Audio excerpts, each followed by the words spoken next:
A man walked up to the office building carrying 2 gas cans and told security he was going to burn it down. Security thought he was crazy and gave him 3 seconds to leave before they'd pull their guns. He counted down for them, and the moment they reached for their weapons, he moved fast. In 2.5 seconds, both guards were unconscious on the ground. He picked up the gas cans and walked straight into the scam call center like nothing happened.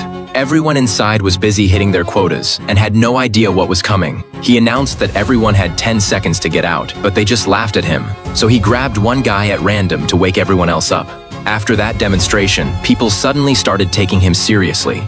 Once the warning was over, he got to work, and that is when they realized he wasn't joking. Everyone panicked and ran for the exits while he calmly poured gasoline all over the desks. The supervisor couldn't believe some random guy was pouring gas in the office. He'd been running for 2 years. He was about to send security after him when the man struck first. He kicked a chair into one guard, grabbed another, and choked him out with a headphone cable around his neck. He smashed a keyboard and tablet into the last 2 guards, dropping every one of them in seconds. Then he faked a lunge at the supervisor who nearly wet himself, but the man didn't touch him. Instead, he rigged the gas cans with hidden explosives set to blow on the next incoming call. The next time a scam call came through, the entire building would explode, and the only reason he left the supervisor alive was simple. Adam was once the best agent in a covert organization, but after years of killing, he'd grown tired of it. He retired early and rented a farm in the countryside where he started keeping bees. His landlord was an older woman who never asked about his past and often invited him over for dinner. She treated him like family and made sure he was settling in.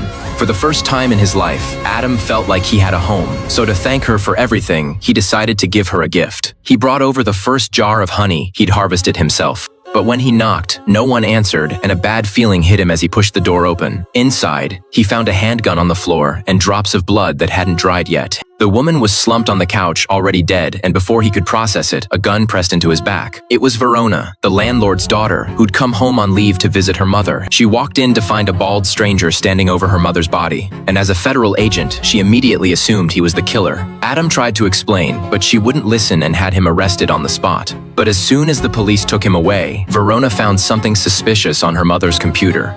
Adam tested negative for gunpowder residue and was released an hour later. Verona realized she'd accused an innocent man, apologized, and then explained what really happened to her mother.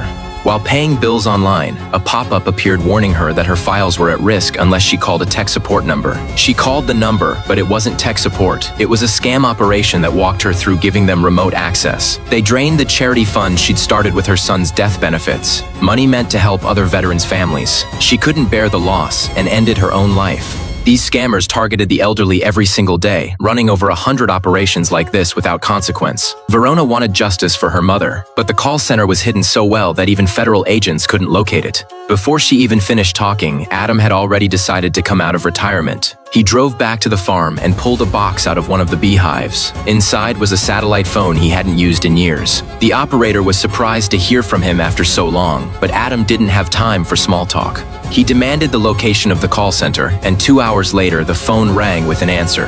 With the address in hand, the rest was easy, and Adam headed straight to the building. He rigged the office to explode and leveled it completely, but left the supervisor alive on purpose. He wasn't showing mercy. He was using him as bait to draw out the real people in charge. The supervisor called his boss in Boston, and when the boss heard his call center had been destroyed, he nearly lost it. They traced the charity account back to Adam's farm and sent a crew to his place to kill him. But Adam was waiting. He'd rigged the barn with equipment and turned all the power on. The hit squad walked right into the trap, backlit and exposed, with no idea they were already dead. These guys split up to search a tiny space, and the second one of them pokes his head out. Adam appears behind him, wraps a chain around his neck, and chokes him out. The second guy goes down, when Adam moves in and drops him with one clean shot. Next up is a guy who plays music, but Adam shuts his tune down for good with a barrel to the mouth. The supervisor fires back, but aims too high and misses every shot, seeing all his men dead. He is shaking so bad he nearly wets himself. He barely gets to his feet before Adam is already right behind him. The gun barrel gets sliced clean through, leaving him with only 3 fingers. Adam doesn't kill him, just tosses him aside, and leaves. The supervisor escapes again and drives in a panic to a big bridge. Ignoring his missing fingers, he calls his boss to report. Adam was waiting for that call. Adam suddenly appears, yanks him out of the car, ties him to the bumper, and even reminds him to hold on tight before starting the engine and letting him experience the joy of flight. The boss hears his man screaming and realizes he is in trouble. Adam calmly takes the phone and tells him he is coming to kill him next. The boss acts tough but is terrified inside, so just to be safe, he brings in a security consultant. The old guy is a former CIA director, hired by the boss's mother to protect her son. When he hears the enemy calls himself a beekeeper, his scalp tingles. Of all the people to cross, this kid picked a stone-cold killer. He tells the boss he is dead within a week and not even Jesus can save him. The old man doesn't want in, but the boss's mother has serious pull, and under her pressure, the old guy finally agrees to take on this nightmare. With no leads, he calls the current CIA director. She is his hand-picked successor, so she owes him a favor. After running every channel, the director finally responds. Turns out, the beekeeper this guy crossed retired 2.5 years ago, and the current beekeeper is a total rookie. Adam is on his way to Boston. While filling up his truck, he is looking at the honey he never delivered, and thinking about the past when a pickup truck suddenly rams straight into him. A woman with a mohawk jumps out and opens fire on his truck with everything she has got. The gas station attendant tragically becomes collateral damage. Adam launches a counterattack and uses the fuel hose to catch her off guard. Turns out this is the current beekeeper. No idea where they found this clown. She has got a fraction of the skill, and Adam kicks her across the pavement. She goes for her gun, but Adam vanishes again. Too bad the weapon that is supposed to be unstoppable for 30 seconds barely does anything in her hands. Adam sees this isn't working, grabs the jar of honey, and smashes it over her head. Then, worried she might catch cold, he thoughtfully hands her a lighter. The flames shoot up fast, and she is sizzling in seconds. Adam cuts off her index finger while she is still warm, borrows her keys, and drives off in her sports car, leaving her body burning behind him. The old guy has no choice but to push forward. Luckily, he has got some skill and quickly assembles a Delta Force team. Before the OP, he briefs them on a classified program to keep America on top forever. The founders created an organization called the Beekeepers. They operate above the CIA and FBI and treat the nation like a hive. Whenever they find a threat to the order, beekeepers become judge and executioner, secretly eliminating anyone who disrupts the system. This mission's target is a retired beekeeper, so killing him isn't impossible. The old man is confident, but Adam's already prepared. He uses the severed finger to unlock a secret door. This is clearly one of the hives. After getting the boss's exact address, Adam picks out some useful gear and heads straight for the target.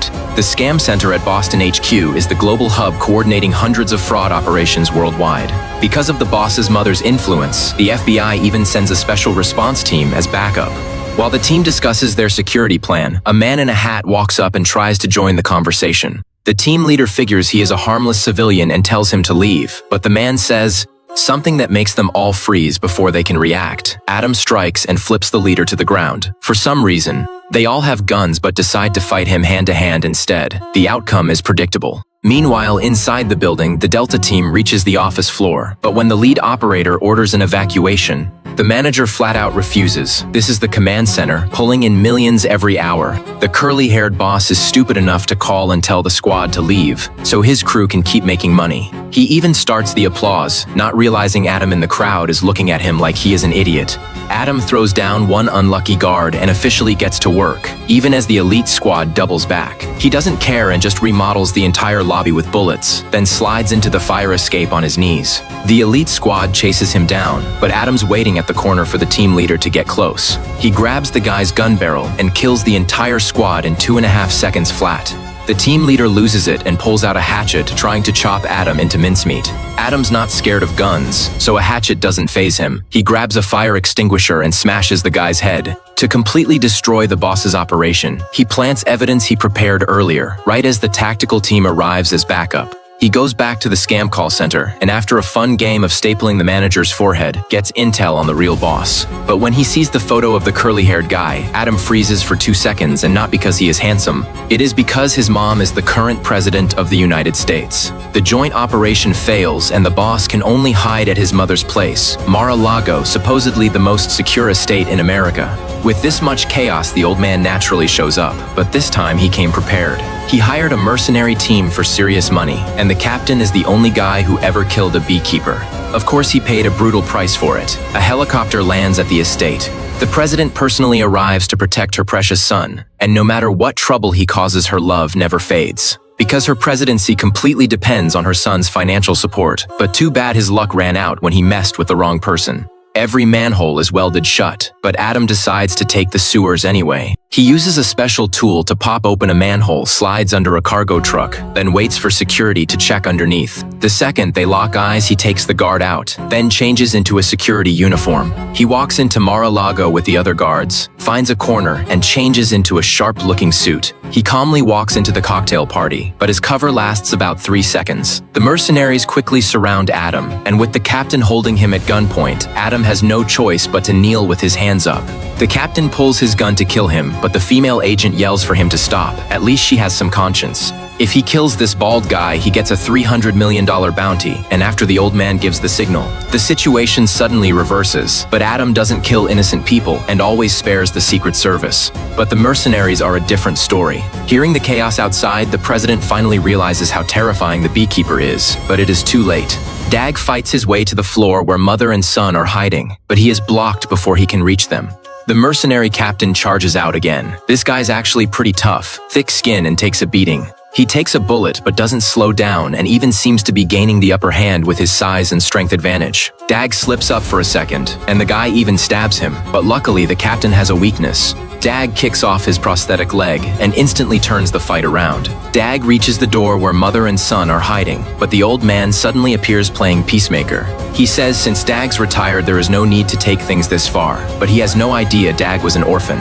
Through her, Dag had finally felt what family was like, and then she was driven to shoot herself, so he has to get justice. After an explosion, Dag finally comes face to face with the boss. Facing the massive pressure from the beekeeper, the son's so desperate he takes his own president mother hostage. What twisted loyalty! Dag's about to move when the female agent suddenly bursts into the room from the other side. Seeing her point a gun at him, Dag has to remind her exactly how her mother died. Then he suddenly moves and blows the son's brains out. With his revenge complete, Dag rushes to the window and the agent calls out to him. But she can't bring herself to betray him. After a nod, Dag doesn't stay any longer, leaps over the estate wall. He leaves behind nothing but a cool silhouette. As a beekeeper, he already planned his escape route long ago.